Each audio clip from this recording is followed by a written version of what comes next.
पिछले एपिसोड में हमने देखा था कि मोशन ट्रायल देने के लिए आकर पहुंच चुका था। वहां पर उसके साथ यूरान भी होती है और ये दोनों उस जगह के अंदर आकर पहुंच चुके थे। यहाँ पर आते साथ ही उनको एक से बढ़कर एक खतरे नजर आते हैं जो कि बहुत ज्यादा खतरनाक थे और अगर किसी भी खतरे के अंदर चला जाया जाए तो जान जाना बिल्कुल तय है। लेकिन सिर्फ खतरा इनसे यहाँ पर नहीं था बल्कि वहाँ पर कुछ और लोग भी मौजूद थे जो कि मोशन की जान लेने के लिए आए हुए थे, तो उनसे भी यहाँ पर बहुत बड़ा खतरा होता है। वो सभी मोशन के ऊपर अटैक करने की कोशिश करते हैं लेकिन मोशन यहाँ पर अपने आप को बचा रहा था। इसके बाद उसको वहाँ पर एक खास चीज नजर आती है जिस वजह से यहाँ पर अटैक तैयार हो रहे थे। तो मोशन डिसाइड करते हैं कि वो देखेगा कि किस चीज से अटैक बन रहा है और जब वो उस चीज को देखते हैं तो वो बिल्कुल हैरान रह चुका था क्योंकि वहां पर मौजूद होती है सॉवरेन बोन जो कि बहुत ही ज्यादा एक्स्ट्राऑर्डिनरी चीज थी। तो मोशन उसको हासिल करने के लिए जा चुका था ताकि वो सॉवरेन बोन का इस्तेमाल कर सके, जिसके बाद यहाँ से ये एपिसोड शुरू होता है। तो इस एपिसोड की शुरुआत में मोशन ने यहाँ पर काफी मेहनत करने के बाद उस सॉवरेन बोन को हासिल कर लिया था। मोशन कहना लग जाता है कि मैंने बिल्कुल भी नहीं सोचा था कि ये जो टॉर्नेडो अटैक आ रहे थे वो इन सॉवरेन बोन की वजह से हो रहा था। सॉवरेन बोन की वजह से अटैक बनना ये तो बहुत एक्स्ट्राऑर्डिनरी बात है। वो तो अच्छा हुआ कि मेरा जो ब्लैक पेपर है उसने यहाँ पर इस सॉवरेन बोन को थोड़ा सा स्टेबल किया जिसकी वजह से मैं उस कंट्रोल में ले पाया, वरना सॉवरेन बोन तो यहाँ पर मेरी जान ही ले ली होती। और अब जब मैंने यहाँ पर सॉवरेन बोन को कंट्रोल में ले लिया है तो जितने भी ये टॉर्नेडो वाले अटैक थे वो धीरे धीरे करते हुए कम होते जा रहे हैं। तो वहीं यूरान जो थी वो अभी भी उन दोनों बंदों के साथ फाइट करी थी जो कि मोशन और उसको मारने के लिए आए हुए थे और बाकी के जितने लोग थे वो लोग अपना अलग अलग प्लान में लगे हुए थे। जो भी ट्रेजर लेने के लिए आए थे, जो भी यहाँ पर अपनी पावर को इंक्रीज करने के लिए आए थे, वो लोग अपना अपना काम करने में बिजी थे। यूरान कहने लग जाती है कि मोशन किसी भी टाइम पे उस टॉर्नेडो के अंदर से बाहर निकल कर आ रहा होगा, तो तब तक कि मुझे बाकी दुश्मनों का ध्यान भटकाना होगा ताकि मैं मोशन को रास्ता दे सकूं यहाँ से जाने का, वरना जैसे वो बाहर निकल कर आएगा ये लोग उसके पीछे पड़ जाएंगे। और तभी वहां पर वो जो टॉर्नेडो होता है ना वो खत्म हो चुका था। जैसे टॉर्नेडो खत्म हुआ था जितने भी वहां पर दुश्मन मौजूद थे वो सभी सीधा चले जाते हैं मोशन के ऊपर अटैक करने के लिए। यूरान उनको रोकने की कोशिश करती है लेकिन कोई फायदा नहीं होता। वो लोग यूरान को साइड करते हैं और मोशन से कहने लग गए थे कि बहुत भाग लिया तो, लेकिन अब तो भागने वाला नहीं है, हम तुझे नहीं छोड़ने वाले। वो पूरी तरह से मोशन के पीछे पड़ चुके थे और वो उसको छोड़ना नहीं चाह रहे थे। मोशन उनके अटैक के बीच में जाकर फंस जाता है। उन दोनों ने यहाँ पर मोशन को दोनों तरफ से घेर लिया था और वो लोग कहने लग जाते हैं आपस में ही कि अगर हमने यहाँ पर मोशन को जाने दिया ना तो बहुत बड़ी गड़बड़ होगी। इतना अच्छा मौका हमें यहाँ पर मिला है मोशन की जान लेने का, तो इस मौके को हम जाने नहीं देने वाले हैं। वो लोग यहाँ पर सीधा मोशन के ऊपर अटैक करने लग गए थे। उससे कहने लग जाते हैं कि जब तू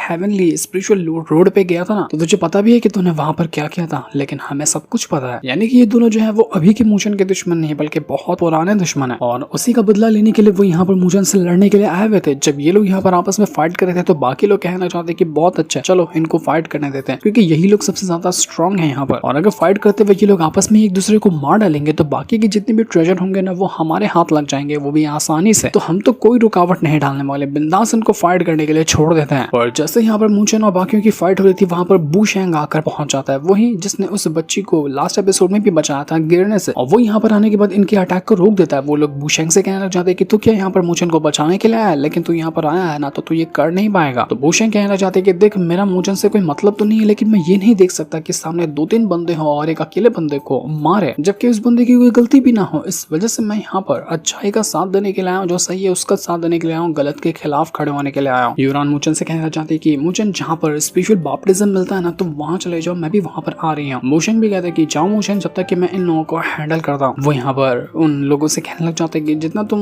एटीट्यूड दिखा रहे हो ना, देखता हूँ कि अब तुम्हारे अंदर उतना जिगरा भी है या नहीं है मुझसे मुकाबला करने का। बूशेंग तो तैयार हो चुका था उन दोनों की वाट लगाने के लिए, तो वो दोनों अपनी पूरी जान लगा देते हैं ताकि बूशेंग का खात्मा किया जा सके। लेकिन वो कितने भी अटैक क्यों ना कर ले, वो बूशेंग के ऊपर एक अटैक कर पा रहे थे। मानना पड़ेगा बूशेंग बहुत ज्यादा स्ट्रॉन्ग था। वो यहाँ पर अपनी पावर का यूज करते हुए बहुत मारता है उन दोनों को। वो दोनों तो देखकर ही शॉक में रह चुके थे कि आखिर ये बूशेंग कितना ज्यादा स्ट्रॉन्ग है, इसकी पावर का तो हिसाब भी नहीं लगाया जा सकता। उठा पटक मारने के बाद बूशेंग उनसे कहने लग जाते कि बताओ क्या आप भी तुम यहाँ पर मुझसे या फिर मोशन से फाइट करना चाहते हो, अगर चाहते हो तो बताओ, मैं भी और तुम्हें मारने वाला हूँ। और उनको समझ आ चुका था कि वो बूशेंग का मुकाबला इस जन्म में तो नहीं कर सकते। इस वजह से वो दोनों वहां से भाग जाते हैं कि बेहतर यही है कि यहाँ से भी निकल लिया जाए वरना मुसीबत बढ़ जाएगी। तो इसके बाद हम यहाँ पर मोशन को देख पाते हैं जो कि अकेले उसी सॉवरेन बोन को अच्छे से समझने की कोशिश कर रहा था कि असल में ये चीज क्या है और किस तरह से वो उसका इस्तेमाल कर सकता है। तो यही करते करते ना वो अचानक में ही उस सॉवरेन बोन के वर्ल्ड के अंदर पहुंच जाता है, मानो कि ये जगह उस सॉवरेन बोन का स्पिरिचुअल वर्ल्ड हो। तो उसके अंदर वो आकर पहुंच चुका था। मोशन हैरान रह जाता है कि सॉवरेन बोन का इतना छोटा सा पीस भी यहाँ पर एक स्पिरिचुअल वर्ल्ड को लेकर बैठा हुआ है, जिसका मतलब साफ है कि ये मामूली सी दिखने वाली सॉवरेन बोन बहुत ज्यादा एक्स्ट्राऑर्डिनरी चीज है। देखते देखते सॉवरेन बोन की जितनी भी पावर थी ना अब मोशन के शरीर के साथ जाकर मर्ज होने लग गई थी, जिससे मोशन को इतनी ज्यादा तकलीफ होती कि उसकी तकलीफ बर्दाश्त के लायक ही नहीं थी। मोशन कहने लग जाता कि भाई ये मेरे साथ हो क्या रहा है, ऐसा लग लग रहा है कि मेरा शरीर फट जाएगा।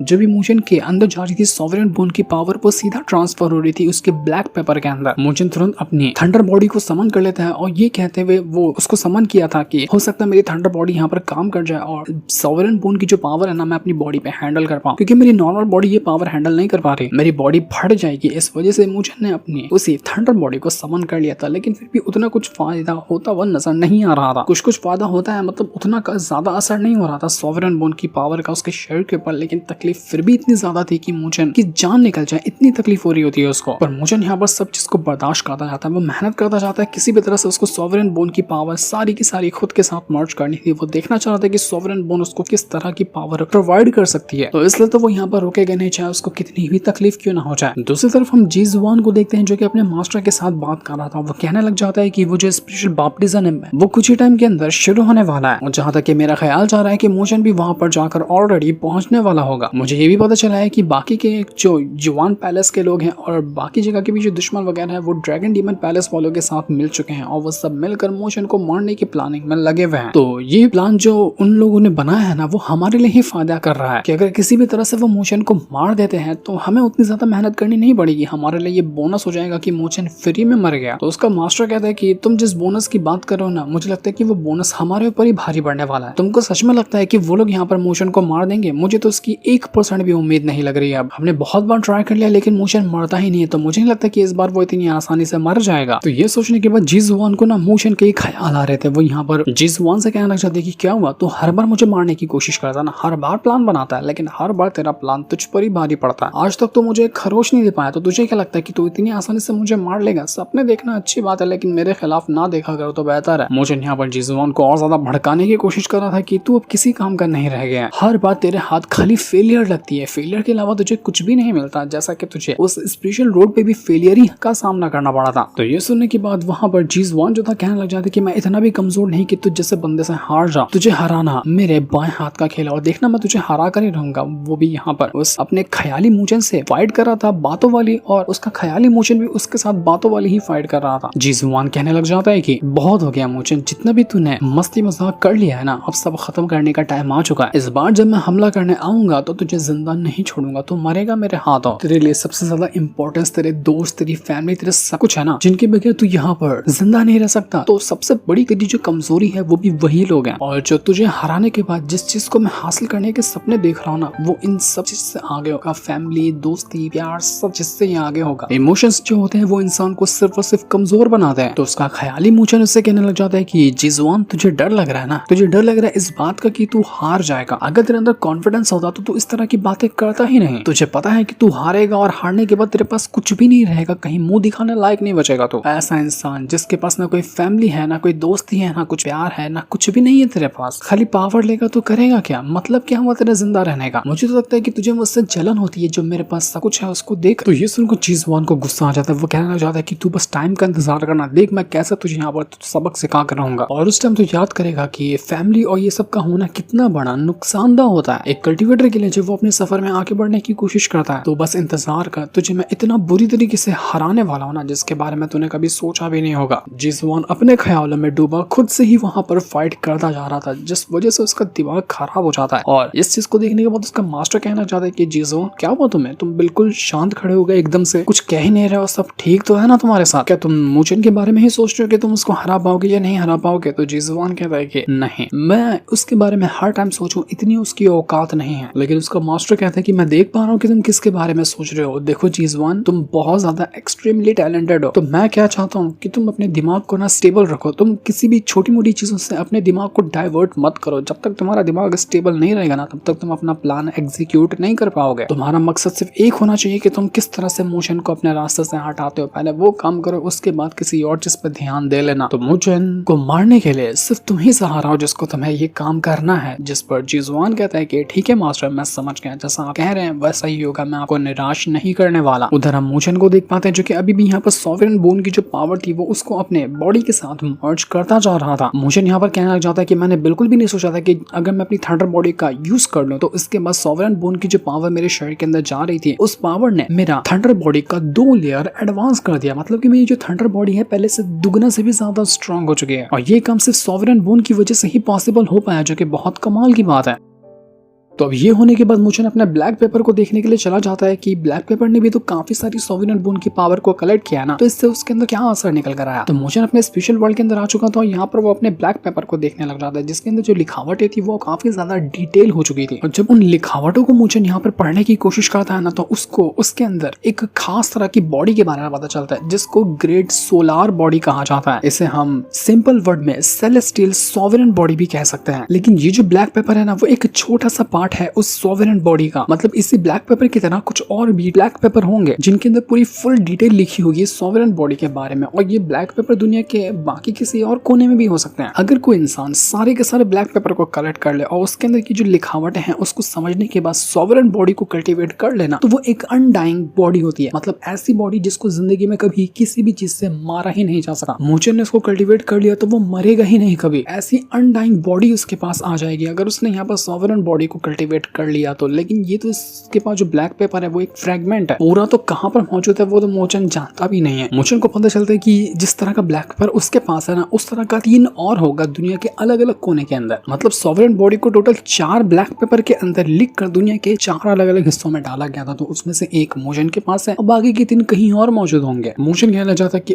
अगर किसी तरह से मेरी किस्मत काम कर जाए और मुझे बाकी के पेपर मिल जाए, उसके बाद मैं सेलेस्टियल सोवरेन बॉडी जो है उसको कल्टीवेट कर जाऊँ ना, तो उसके बाद जो मेरे पास पावर आएगी मैं उसके बारे में सोच भी नहीं सका। उसके बाद तो मैं लूली को अच्छी तरह से प्रोटेक्ट कर सकता हूँ, उसके पूरे लो क्लान को प्रोटेक्ट करने में मैं इसका साथ दे सकता हूँ। मुझे ये सोवरेन बॉडी बहुत ज्यादा पसंद आई और मुझे किसी भी तरह से कोशिश करनी होगी कि मैं इस सोवरेन बॉडी को कल्टीवेट कर लूं। तो मुझे ने अपना नया टारगेट बना लिया था कि उसको बाकी के भी ब्लैक पेपर के हिस्से ढूंढने और उसके बाद वो अपनी सोवरेन बॉडी को कल्टीवेट करेगा, जो कि जाहिर सी बात है करना तो बहुत ज्यादा मुश्किल होने वाला है उसके लिए। तो इसके बाद मोचन वहां से आगे बढ़ने लग जाता है। हम यहाँ पर कुछ और बंदों को भी देख पाते हैं जो कि इसे ट्रायल वाली जगह के अलग अलग हिस्सों में मौजूद थे। वहीं पर यूरान भी होती है और जहाँ पर वो मौजूद थी उसको कहा जाता है 9 हेवनली स्टेप। और उसी 9 हेवनली स्टेप के सेकंड स्टेप के ऊपर यूरान भी मौजूद थी। वो कहने लग जाती कि मोचन आखिर चला तो चला कहाँ गया, मैं काफी टाइम से उसको ढूंढ रही हूँ लेकिन वो मुझे मिल ही नहीं रहा। मैंने तो उसको कहा था उसको यहाँ पर आना है लेकिन अभी तक वो आया क्यों नहीं। तो वो जो उसका बॉयफ्रेंड था वो कहने लग जाता है कि तुम उस मोचन का इंतजार कर रही हो ना, वो मर गया होगा, वो अभी तक आएगा कैसे। पिछली बार तो बड़ी मुश्किल से वो हमारे हाथों से निकल गया था, लेकिन इस बार तो मुझे लगता है कि इस जगह के खतरों ने ही उसको अपने लपेटे में ले लिया और उसकी जान जा चुकी होगी। मुझे तो बस 2 ही चीज यहाँ पर नजर आती है कि यहाँ पर उसको किसी ने मार दिया होगा या फिर किसी खतरे के बीच में वो खुद आ गया होगा जिस वजह से उसकी जान जा चुकी होगी। वरना अगर उसको आना होता तो अब तक वो यहाँ पर आ गया होता, और अगर वो यहाँ पर नहीं आया तो तुम उसका इंतजार करना अब बस छोड़ दो। और चलो अगर किस्मत में हुआ अगर वो वापस लौट कर आ भी गया तो यहाँ पर आकर वो करेगा क्या, क्योंकि वैसे भी हमने यहाँ पर उसकी फील्डिंग सेट कर रखी है। यहाँ पर आकर भी वो मरेगा और नहीं भी आएगा तो भी तो वो मर ही गया होगा। यूरान को बहुत ज्यादा गुस्सा आना था उन लोगों के ऊपर। वो कहने लग जाती कि तुम लोग बहुत सोचते हो ना मोचन को मारने के लिए, वो ना मरा होगा और देखना वो यहाँ पर जरूर आएगा और फिर भी तुम उसको नहीं मार पाओगे। उधर यहाँ पर मोचन के सभी मास्टर लूली और लिंसी जो थी वो लोग भी यहाँ पर देखने लग जाते कि मोचन आखिर कहाँ चला गया। किसी को नहीं पता था कि मोचन कहाँ जा चुका है, लेकिन हम जानते हैं कि वो तो कोने में जाकर अपना वो ये सोवरेन बोन से कल्टीवेट कर रहा था ना, तो इसी वजह से वो किसी को मिल ही नहीं रहा था। सभी लोग टेंशन में आ जाते कि मोचन ठीक तो होगा ना, कहीं उसको वहाँ पर कुछ हो तो नहीं गया। इसी चीज की टेंशन सभी के दिमाग में घूम रही थी। मास्टर लूली और लिंसी को ये भी पता चल जाता है कि बाकी के जितने भी सेक्ट वाले हैं ना उनको ऑफर दिया है ड्रैगन ईमन पैलेस वालों ने ताकि वो सभी मिलकर मोचन की जान ले सके। तो मोचन के ऊपर खाली इस ट्रायल के अंदर जो खतरे मौजूद है वो खतरा नहीं है, बल्कि और भी कई सारे लोग हैं जो इसकी जान के पीछे पड़े हुए हैं। इस वजह से मोचन का वहां पर सर्वाइव करना अब और ज्यादा मुश्किल हो सकता है। तो ब्लैक ड्रैगन जो था वो यहाँ पर कहने लग जाता है उसी मोचन के मास्टर से कि देखो दुनिया वैसी ही हो चुकी है, जो स्ट्रांग होता है उसको सर्वाइव करना पड़ता है। अब भले से उसके सामने एक दुश्मन हो या 1000 हो, अगर इंसान के अंदर हिम्मत और ताकत है ना तो वो सबसे लड़कर दिखाए, और अगर नहीं है तो वो खुद मर जाए, क्योंकि जो कमजोर है उसको आज नहीं तो कल तो मरना ही है ना। तो अगर मोचन सच में यहाँ पर साबित करना चाहता है कि वो कमाल का इंसान है तो उसको सारी चीजों का मुकाबला करना ही पड़ेगा, क्योंकि मेहनत के बगैर अपना पावर दिखाए बगैर तो जीत हासिल करके कोई मतलब ही नहीं है। मास्टर को उसकी ऐसी बातें सुनकर गुस्सा तो बहुत ज्यादा आ रहा था, लेकिन फिर भी वो अपना गुस्सा शांत कर लेते हैं, क्योंकि अभी यहाँ पर उस ब्लैक ड्रैगन से फाइट करके कोई मतलब नहीं है, क्योंकि वैसे भी वो मोचन को प्रोटेक्ट करने के लिए नहीं जा सकते। जो करना है उसको खुद के दम पर ही करना है। तो इसके बाद हम यहाँ पर उसी 9 हेवनली स्टेप के सेकंड स्टेप को देख पाते हैं, और जैसे ये लोग यहाँ पर खड़े थे कि तभी वहाँ पर अचानक से बिजली गिरना शुरू हो जाती है। और ये बिजली किसी और की वजह से नहीं गिर रही थी, वो गिर रही थी अपने मोचन की वजह से, क्योंकि वो एक धमाकेदार एंट्री मारते हुए आया था। क्योंकि अब यहाँ पर उसने अपनी थंडर बॉडी के 2 लेयर को कल्टीवेट करके स्ट्रॉन्ग बना लिया है ना, तो उसकी थंडर बॉडी वो ऐसी हो चुकी थी कि उसकी पावर का अंदाजा भी नहीं लगाया जा रहा था। उसके अंदर से सोवरेन पावर बाहर निकल कर आने लग जाती है। तो जब इस चीज को वहां पर खड़ा जिंगदियान देखता है ना, वो कहने लग जाता है कि अरे वाह, इसने तो खुद को पहले से ज्यादा स्ट्रॉन्ग बना लिया है, तो अब तो यहाँ पर इसके साथ मुकाबला करने में पहले से भी ज्यादा मजा आएगा। अब तो मैं और ज्यादा तड़प रहा हूँ कि कब मैं अपने हाथों से इसकी जान लूंगा। मोशन यहाँ पर जो आया था ना, एक के बाद एक करते हुए पूरे रफ्तार के साथ, जो टोटल यहाँ पर 9 हेवनली स्टेप है ना, उसके सेकंड पे, थर्ड पे, फोर्थ पे, इस तरह के स्टेप को क्रॉस करते हुए ऊपर जा रहा था। मोशन ये देखना चाह रहा था कि असल में जो 9th स्टेप होगा वहां पर क्या चीज हो सकती है। हो सकता है कि वहीं पर वो चीज होगी स्पिरिचुअल बैप्टिज्म, जिसको हासिल करने के लिए मोशन यहाँ पर आया, तो उसको किसी भी तरह से 9th स्टेप पे जाना था। तो इस चीज को देखने के बाद बाकी के जितने भी बंदे ना, वो लोग भड़क जाते कि हम काफी टाइम से मेहनत कर रहे हैं 9th स्टेप पे जाने के लिए, और ये अभी का आया वो बंदा एक के बाद एक करते हुए सारे स्टेप को पास कर रहा है। इस वजह से वो लोग मोशन से भड़क जाते हैं और मोशन के ऊपर अटैक करने की कोशिश कर रहे थे, ताकि मोशन को ना 9th स्टेप पे जाने से पहले ही रोका जा सके। वो सारे के सारे लोग मिल जाते हैं मोशन को मारने के लिए, लेकिन मोशन को मार पाना, ये उसके रास्ते को भी रोक पाना इनके बस की बात नहीं थी। मोशन दो थप्पड़ मारता, अपनी थंडर पावर को यूज करता, पावर को यूज करते हुए सभी को वहां से उठा पटक फेंके जा रहा था, क्योंकि अब मोशन पहले से कहीं गुना ज्यादा स्ट्रॉन्ग हो चुका, तो उसको रोकना बाकियों के लिए बिल्कुल नेक्स्ट टू इम्पॉसिबल हो रहा होता है। कोई भी यहाँ पर मोशन को एक पल के लिए नहीं रोक पा रहा था, तो उसको रोकना 9th स्टेप पे जाने से ये तो नामुमकिन होने वाला था उन लोगों के लिए। तो अब देखते ही देखते मोशन यहाँ पर आराम से आगे बढ़ने की कोशिश करता है, और वो सभी से कहने लग गया था कि क्या अभी भी यहाँ पर ऐसा कोई मौजूद है जो मुझे यहाँ पर रोकने की कोशिश करे, अगर है तो आ जाओ, मैं यहीं पे खड़ा हुआ। तो बाकी लोग कहते हैं कि अरे नहीं नहीं भाई, तू जा यहाँ से, हमारी तो तुझे देख कर ही फट गई, हम तुझे अब नहीं रोकने वाले। तो मोशन बिंदास वहां से आगे बढ़ता है, और वहां से आगे बढ़ने के बाद वो यूरान के पास आकर पहुंच चुका था। यूरान मोशन को बहुत चिल्ला दे कि मोशन तुम कर क्या रहे थे, कब से मैं तुम्हारा इंतजार कर रही थी, तुम्हें पता ना मुझे तुम्हारी कितनी ज्यादा टेंशन हो गई थी, मुझे लगा तुम्हें कुछ हो गया होगा, लेकिन तुमने आने में इतनी देर कर दी, कहाँ रह गए थे तुम। तो मोशन कहते हैं कि नहीं, थोड़ा सा मैं कुछ कल्टीवेशन करने के लिए बैठ गया था, तो इसलिए मुझे टाइम लग गया, लेकिन अब मैं आ चुका हूँ ना, तो टेंशन वाली बात नहीं है। मोशन यहाँ पर यूरान से कहने लग जाते कि आखिर ये 9th स्टेप जो है ना, वो है क्या चीज, क्या तुम मुझे थोड़ा सा डिटेल में बताओगी। तो यूरान कहती है कि जिस स्पिरिचुअल बैप्टिज्म के बारे में मैंने तुम्हें बताया था ना, यही वो जगह है। अब यहाँ पर टोटल 9 स्टेप मौजूद है। तुम पहले स्टेप का बैप्टिज्म हासिल करोगे तो वो लो लेवल का होगा, सेकंड पे जाओगे तो वो उससे थोड़ा सा ज्यादा हाई होगा, थर्ड पे जाओगे तो वो और ज्यादा हाई होगा, और सबसे कमाल का जो बैप्टिज्म तुम्हें मिलेगा ना, वो मिलेगा सीधा 9th स्टेप पे जाने के बाद। तो लोग यहाँ पर मरते हैं 9th स्टेप पे जाने के बाद वहां जाकर अपनी कल्टीवेशन करने के लिए, लेकिन 9th स्टेप पे जा पाना बच्चों का खेल नहीं है, जल्दी कोई वहां पर नहीं जा सकता, बहुत मुश्किल होता है वहां जाना। जितनी भी पावर यहाँ बाकी के अलग अलग स्टेप में आ रही है ना, वो 9th स्टेप का जो बैप्टिज्म है उसी की वजह से यहाँ पर आ रही है। बाकी की सब स्टेप की जो बैप्टिज्म की पावर है वो बहुत ज्यादा लो लेवल की है, और अगर तुम 9th पे जाओगे तो वो इतनी ज्यादा हाई होगी जिसका तुम अंदाजा भी नहीं लगा सकते। यहाँ तक कि वो जो जिंगटियान है ना, वो भी अकेले जाकर 9th स्टेप पे कल्टीवेशन नहीं कर सकता, इतना स्ट्रॉन्ग होगा कि उसकी भी हालत खराब हो जाएगी। वो जो बंदे यहाँ पर मौजूद है जो कि मोशन को मारने की प्लानिंग कर रहे थे, वो लोग मोशन से कहने लग जाते हैं कि बड़े बड़े सपने देखना छोड़ दे, क्योंकि तू 9th स्टेप पे कभी जा ही नहीं पाएगा, क्योंकि वहां जाना तुझ जैसे बचकाने की औकात नहीं है। अच्छे से अच्छे कल्टीवेटर की हवा निकल जाती है वहां पर जाने में, तो तुझको क्या लगता है कि तू आसानी से 9th स्टेप पे जाकर पहुंच जाएगा? कभी भी नहीं। तो मोशन भी भड़क जाता, कहना चाहता है कि क्या बे, तेरे अंदर बड़ा जिगरा जाने का, अबे तू तो 2-4 स्टेप भी पास करके दिखा ले पहले, फिर आकर बात करियो। दोनों के बीच में वापस से झगड़ा होने वाला था, लेकिन यूरांग आकर उनका झगड़ा रुकवा देती है कि आखिर तुम मोशन के बारे में इस तरह की बातें कैसे कर सकते हो। ये सुनकर वो जो बंदे थे, जो यहाँ पर यूरान का बॉयफ्रेंड है, वो काफी ज्यादा गुस्सा हो जाता है। वो उससे कहने लग जाता है कि देखो हमारी एंगेजमेंट हो चुकी है, और अगर तुम बार बार बीच में आओगी ना तो मैं भूल जाऊंगा कि तुम मेरी क्या लगती हो। जब से देख रहा हूँ कि मोशन को बचाने के लिए बहुत ज्यादा तुम कोशिश कर रहे हो, आखिर वो लगता क्या है तुम्हारा? आइंदा तुमने इस तरह की हरकत की तो मुझसे बुरा कोई नहीं होगा तुम्हारे लिए। तो ये देखकर मोशन को बड़ा गुस्सा आता है और सीधा वो एक मुंह पर ही लात मारता है, घसीट के उस यूरान के बॉयफ्रेंड को, जिससे उसका थोपड़ा टूट चुका था। जो देखकर वो जो बंदा था वो बहुत ज्यादा गुस्सा हो जाता है कि तेरी हिम्मत कैसे हुई, तूने मुझे मुंह पर लात मारने की कोशिश की। वो तुरंत अपनी पावर को एक्टिवेट करता है और मोशन से फाइट करने के लिए जा चुका था वो, लेकिन जैसे वो फाइट करने जा रहा था कि वो जो बैप्टिज्म की पावर होती है वो एक्टिवेट होने लग जाती है, जो पावर बहुत ज्यादा स्ट्रॉन्ग थी, जिस पावर का अंदाजा भी लगाना बहुत ज्यादा मुश्किल था। और उस बैप्टिज्म की पावर को देखकर सारे के सारे लोग खुश हो जाते हैं। जिंगटियान कहने लग जाता है कि लगता है कि यह तो बहुत मजा आने वाला है, ये बैप्टिज्म की पावर बहुत ज्यादा कमाल की है। तो अपने साथियों से कहने लग जाता है जो भी यहाँ पर मोशन को मारने के लिए आए हुए थे कि चलो मेरे साथ, पहले हम चलते हैं इस बैप्टिज्म की पावर को हासिल करने के लिए। एक बार इसको हासिल कर ले, उसके बाद ये मोशन को हराना हमारे लिए बाएं हाथ का खेल होगा। तो जो भी अभी बहस कर रहे हो, जो भी हरकतें कर रहे हो, उसको खत्म करो और चलो मेरे साथ बैप्टिज्म की पावर को हासिल करने के लिए।